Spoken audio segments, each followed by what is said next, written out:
I'm Agata Konarska. Welcome to Pulse of Culture. In just a few days, Warsaw is going to be buzzing as the Singers Warsaw Festival makes its big return on August 22nd.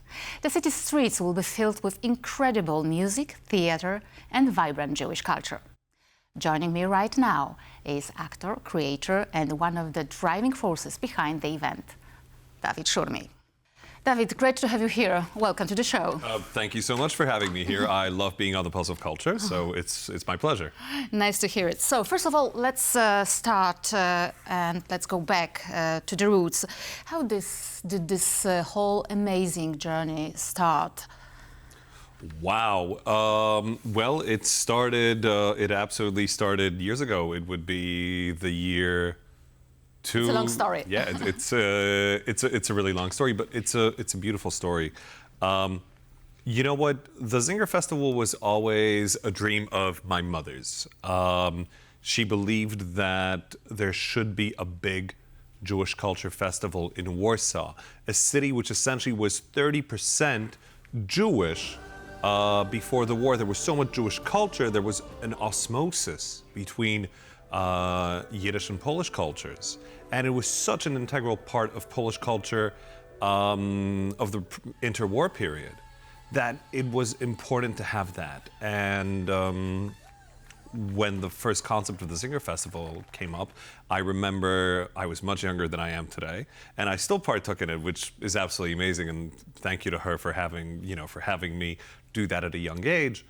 I remember it was only several of us who were setting it up. And then we realized that there is such great interest in the culture.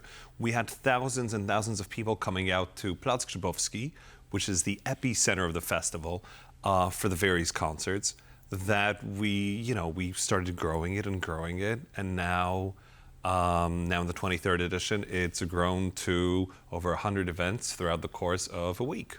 And we're just moments away from the grand opening. So what is the main theme of this year's lineup?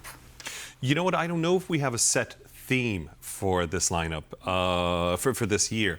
It's more of showcasing a wide variety of Jewish culture, showcasing a mix of contemporary Yiddish culture and a mix of that interwar period culture as well. It's really important to build on it, not just show something that is historical, but show something that is ongoing. Of course, the Esther Rachel and Ida Kaminska Yiddish Theater is a staple of this year's festival with many of its plays, which I highly recommend, because while you can come and see them at any time, because the Yiddish theater still doesn't have its premises, it's still playing in a rented environment.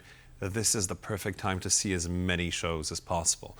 We have a great klezmer opera, as odd as it may sound, written by Frank London, the frontman of the Klezmatics, a two-time Grammy nominee, who will be performing Night at the Old Marketplace, together with some members of the Klezmatics, some Polish artists, and myself, to be very, very fair with you. Mm-hmm. And that will be at the Grand Theater. This will be the last concert of the festival.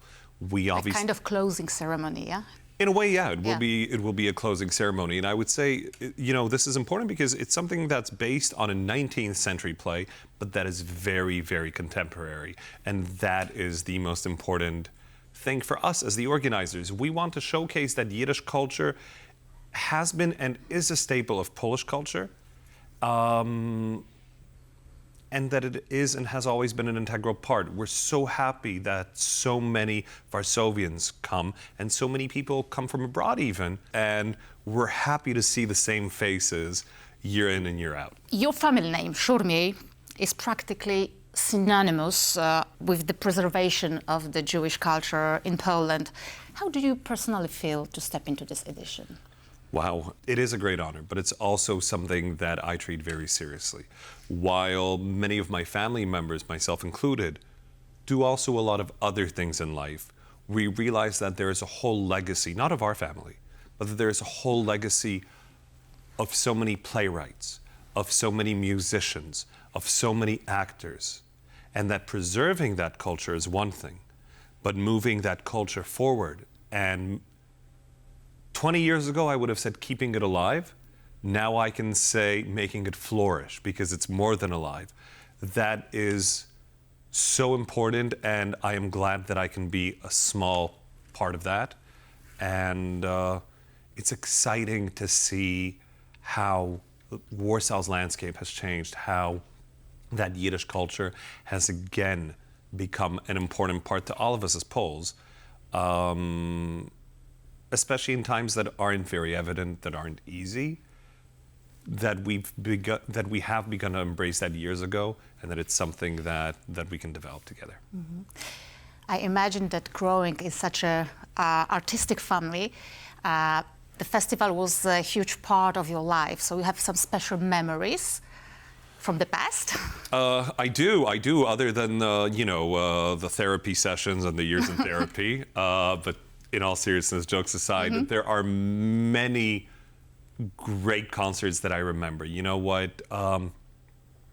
The one that I unfortunately remember is the first edition. Unfortunately, because my grandma passed away, it was in October. And my grandma was such an important part of my upbringing that I hope that in a way her legacy lives on.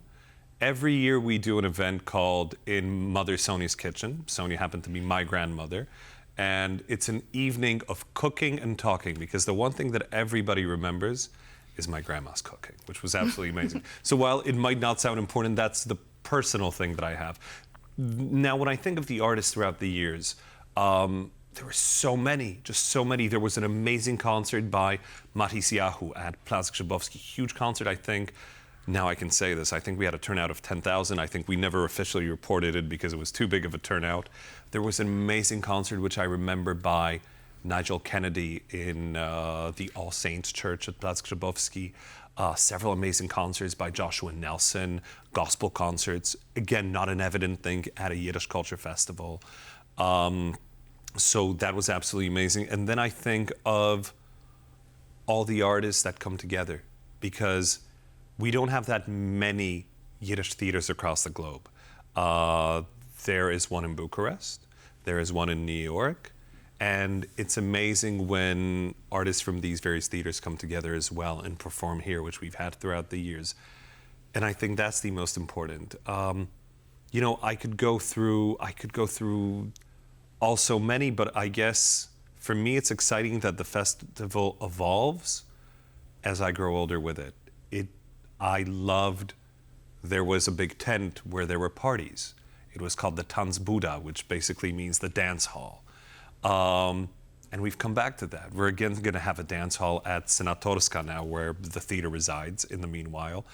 So it's amazing that we get to see some of the same people, and then the festival grows with us. People come with their families. People who used to be kids 20 years ago sometimes come with their families now. So if you had to describe the atmosphere of Warsaw during those festival days, what kind of words would you use? I've used the word hot because hopefully that music is going to make it even hotter, and the heat is going to rise up. Now, you know what I would say? Wow, one word? Let me have a few words. Can be more, yeah. I'm trying. I'm really trying. Okay. I wasn't ready for this question.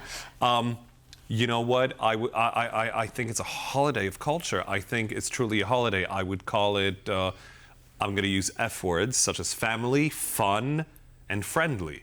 These are the three words that come to my mind. It's just something where we have friends and families come together. So, yeah, that's a great thing for us. You said it's a kind of mix between the traditional Yiddish culture and the modern artistic forms. How is the festival balancing between? You know what? Probably again 20 years ago there would be more traditional events happening. Nowadays, that's largely changing. The festival is growing as the people who are part of it, and I mean the audience members, grow with it. There's so many more contemporary events. There's Night at the Old Marketplace that I've mentioned. We usually have traditional cantors performing. This year, for the first time, we'll have a conservative cantor Conservative is less than Orthodox. Orthodox is more traditional, and that will bring a different sort of tradition, a tradition, for instance, known to British audiences, because Johnny Moseson will be coming in from London. He's a cantor at one of the synagogues there, and we're very excited to be able to showcase that. So I guess we are rooted in tradition, but in sync with modern day. As an artist yourself, how does singers' work continue to inspire your own creative choices today? That's a really good question. Isaac Bashevis Singer is an amazing writer because his stories were rooted in a world that doesn't exist anymore, but a world that is so incredibly creative, in a magical realist world, and he kept that world alive. He was once told after the war that he's writing about the world that doesn't exist, and he said he doesn't care. That is his world. And I think that is the most inspiring thing, because he created such important characters who live on. On the other hand, in my everyday, I see Isaac Bashevis Singer as such an important figure in terms of doing what you truly believe in, and not adjusting to what the modern trend might be, but doing what you truly believe in. I'll tell you one quick story about Isaac Bashevis Singer. People said, why do you write in Yiddish? Yiddish is a dead language. It's not dead, and it's not dead. It never became extinct. But he said, you know what? When the Messiah comes and the Jews become resurrected, because that's what the Jews believe in, they're going to ask, what's the most recent book written in Yiddish? And I'm going to say it's mine. And in a way, that's really true as well, that he always believed in his work. What do you hope that Warsawians, but also international tourists, will take away in their hearts after attending this festival? I really hope that they're going to have,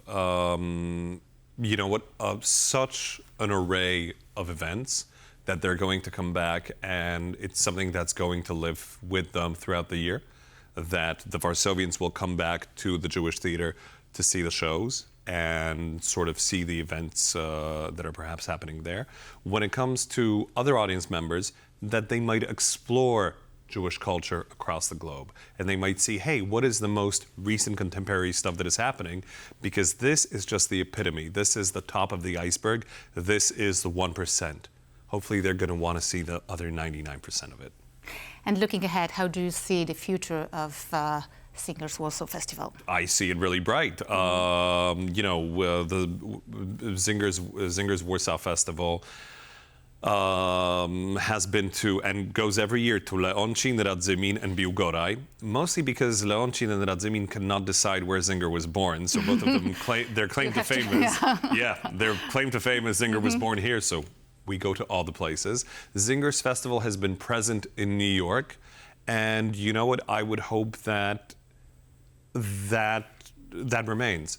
I hope that the plan is for us to be able to showcase the most interesting contemporary Yiddish art, and at the same time, bring people together, whether it's in Warsaw, whether it's in New York, become that cross-Atlantic bridge, or not only Atlantic, but whether it's Australia, whether it's England, anywhere, become that bridge where people who create Yiddish culture come together, that it's essentially that festival, that big holiday, but that it becomes an inspiration for people to create more, to create beautiful things, and hopefully come back next year and show them.